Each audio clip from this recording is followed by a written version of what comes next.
Olá você, começa agora o Pauta Especial aqui pela sua TV Educativa Canal 3 e hoje nós vamos fazer aqui um balanço da economia no Brasil, na economia alagoana e traçar alguns indicadores para o ano de 2013, indicadores econômicos e de que maneira isso pode refletir na vida das pessoas, no cotidiano do brasileiro, em especial do alagoano.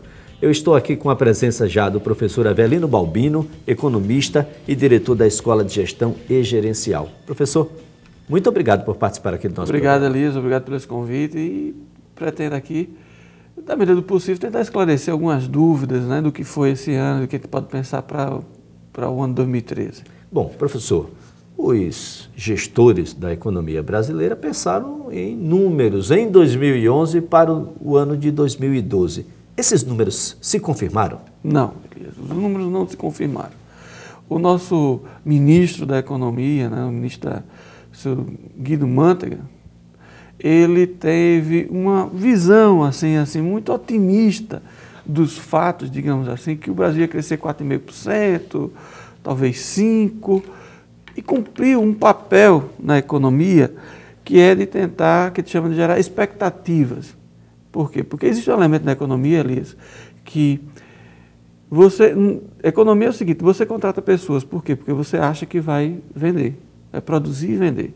Então, o futuro, a expectativa do futuro cria um efeito real no presente. Então, o Estado, o governo, ele tem um papel importante de criar essas expectativas. Só que o nosso ministro, ele exagera um pouco na dose. E, às vezes, fica na situação do ridículo. A economia vai estar na faixa de crescer 1,5%. Ou seja, muito abaixo, 1/3 daquilo que era previsto oficialmente. Exatamente. Pra você ter ideia, até o final o terceiro trimestre do ano, a economia cresceu 0,7%. Muito pouco, entendeu? Então, essa falta de dinamismo da economia brasileira é algo preocupante. Por quê? Porque todo dia nasce gente. Todo dia 1 milhão de brasileiros vão entrar no mercado de trabalho. E isso significa que o mercado de trabalho, em algum momento, vai reclamar dessa situação.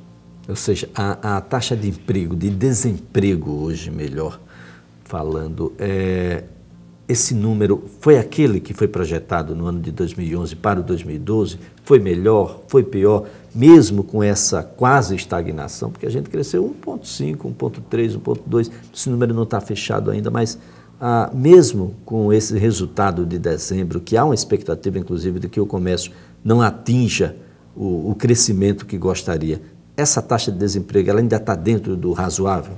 A taxa de desemprego no Brasil, de um modo assim, até paradoxal, ela está em um nível excelente, praticamente pleno emprego.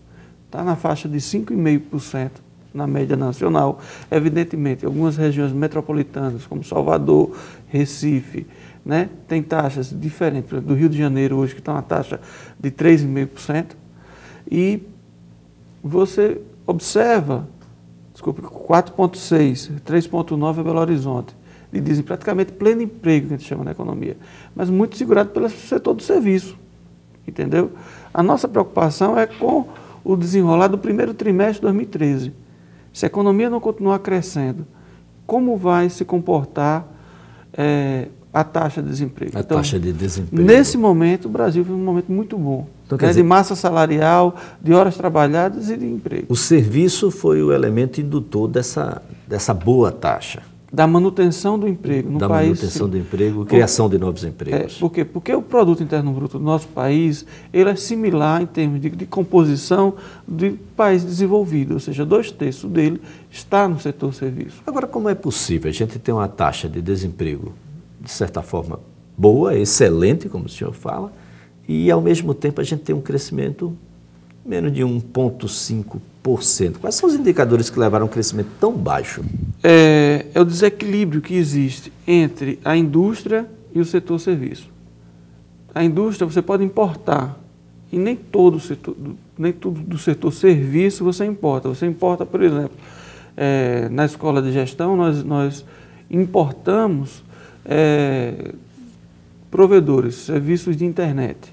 A gente prefere alocar todo o nosso serviço de internet nos Estados Unidos, onde tem uma infraestrutura bem melhor do que no Brasil, é um custo que, na verdade, chega às vezes a 10% do que seria no Brasil por um serviço similar, mesmo com câmbio já um pouco elevado. Elevado, já está aí por volta dos 2,10. Então, esse desequilíbrio da economia brasileira, onde há uma perda de dinamismo da indústria, uma falta de competitividade e o setor serviço, que emprega muita mão de obra, né? E essa mão de obra, então, não impede essa competição internacional, tá? Então, isso hoje seria o fator que explica, tá, a manutenção do nível de emprego tão elevado. Mas veja, Elias, os últimos dados do PIB já apontam que o setor serviço cresceu a 0% em relação ao trimestre anterior. Ao trimestre anterior. Então, o terceiro contra o segundo. Essa desoneração em determinadas linhas, em determinados produtos, no que diz respeito aí à própria, a própria taxação que é feita pelo país, IPI, por exemplo, a redução dele contribuiu para a manutenção de determinados postos de trabalho, criação de outros. Foi uma boa essa redução? Contribuiu para a manutenção de postos de trabalho ou por evitar situações de demissão em massa, principalmente no setor automobilístico. Ela tem uma contrapartida ruim do ponto de vista nas cidades de interior do nosso estado, que nada tem a ver com o setor... A partilha, no caso aí, do FPM. Exatamente. Vai ter uma redução. Já ocorreu essa redução, e isso tem um impacto muito grande sobre a saúde dos municípios. Mas se você pensar, se a pergunta for, ajudou a manutenção do emprego? Ajudou. Tem ajudado série de medidas que o governo tem tomado, que ele tem feito uma avalanche.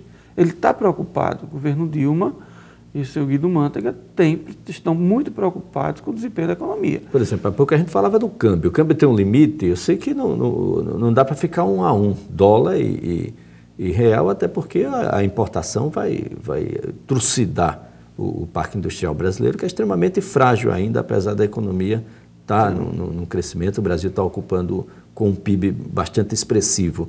Mas há um limite, e o componente inflação nessa situação? Qual foi a primeira pergunta e a segunda? A primeira pergunta vai em cima do câmbio. Há um limite, não pode ser 1 a 1, mas não tem um limite, a gente já está acima dos 2,10. O patamar que está estabelecido. O câmbio era um teto de 2,10, hoje podemos dizer que o câmbio tem um teto de 2,20. Por que é um teto? Onde o governo tenta criar mecanismos para evitar que ele suba. Por quê? Porque a capacidade que o governo tem de brigar com o mercado é, de certa forma, limitada. Temos reservas internacionais interessantes? Temos. Mas elas têm limites em relação a isso. Você não pode ficar brincando. E o mercado internacional começa a testar qual é o limite que o governo vai utilizar. Recentemente ele liberou, o IOF de algumas operações, porque era aquilo que ele usou na hora que o câmbio estava muito baixo, entrada muito grande de dólares, ele tentou travar a entrada de dólares e o câmbio subiu. Subiu, ajuda a indústria, protege a indústria nacional, ajuda as exportações do setor agronegócio, tá? E nesse momento agora ele começa a dar uma liberada em relação a isso para evitar que passe 2,20. Aí entra a minha segunda pergunta. E o processo inflacionário, isso não tem nenhuma relação? Tem uma relação sim, mas hoje a economia brasileira, de alguma maneira, ela não está tão dependente, não tem um efeito de carregamento do câmbio para a inflação tão direta como antigamente, em virtude de alguns elementos, basicamente da indexação. Apesar de hoje a economia brasileira está vivendo, todo o seu produto, ele tem um componente importado, e isso haverá sim um impacto inflacionário. Agora, hoje, ele não consegue mensurar qual o tamanho desse impacto inflacionário. Assim, como, qual a velocidade... Esse impacto já está chegando na inadimplência? Isso está gerando um pouco mais adiante...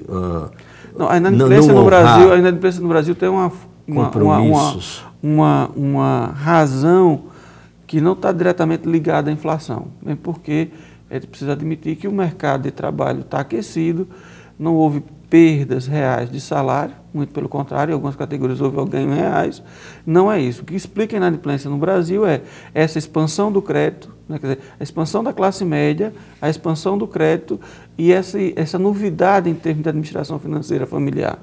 Tá? Esse descontrole, esse planejamento. E essa necessidade que você tem muito grande de consumo, que havia, né? Por quê? Porque o comércio também começa já, essas coisas começam a se estabelecer enquanto país, né? Quer dizer, as pessoas começam a planejar mais, a pensar mais um pouco, né? Não é toda promoção, né? Nem toda redução de IPI que chama, né, o consumo. As famílias já estão endividadas o suficiente e elas precisam entender como é que vai se acomodar isso. O que mantém a economia brasileira é o tamanho da economia brasileira. A gente está falando de uma economia brasileira que é a maior da América Latina, que é, sabe, a classe média no Brasil é do tamanho da população da, sei lá, da França ou da Espanha. Então isso é um elemento importante. Essas pessoas precisam comer, precisam vestir, precisam Exatamente, calçar, precisam dos equipamentos. De um tamanho da economia que hoje é relevante em termos mundiais. Agora, se a gente perguntar em termos de dinamismo dessa economia, a gente tem que pegar taxa a taxa e verá que a economia brasileira não cresce adequadamente quando se compara com seus vizinhos na América Latina, com os BRICS, ele também, né? Ele também não tem uma taxa interessante, ele está abaixo da Índia, está abaixo da Rússia, está abaixo muito abaixo da China, hoje está abaixo até dos Estados Unidos em termos de crescimento. O spread bancário também tem sido bastante discutido, né? Isso. Essa taxa. Veja, vamos pegar aqui um monte de coisa que aconteceu, né? Esse ano a gente começou a trabalhar a questão dos juros ao consumidor. Só quando trabalhou a questão dos juros, não se lembra que foi nossa situação, o ano 2012, começou a trabalhar a questão dos juros quando o nível de inadimplência tinha aumentado muito. Então a primeira reação das famílias foi trocar a dívida cara por uma dívida barata. Não foi consumir mais. O que se espera é que foi um remédio para alguma coisa que já estava errada, a doença já estava estabelecida, a gente não tem vacina nessa situação. Sim. Agora, em 2013, supondo que tudo... Professor, 2013 a gente vai falar daqui a pouquinho, nós estaremos no bloco comercial, mas vamos voltar, vamos começar a fazer agora os indicadores voltados à expectativa, né, que precisa ser criada para o ano de 2013. Como é que serão esses números? De que maneira a gente deve se comportar? Vem aí, IPTU já aumentou em quase 6%. Será que vale a pena a gente fazer uma dívida ou guardar o dinheirinho para pagar o IPTU com um desconto aí de 20% já no mês de fevereiro? É só um instante, a gente volta já já.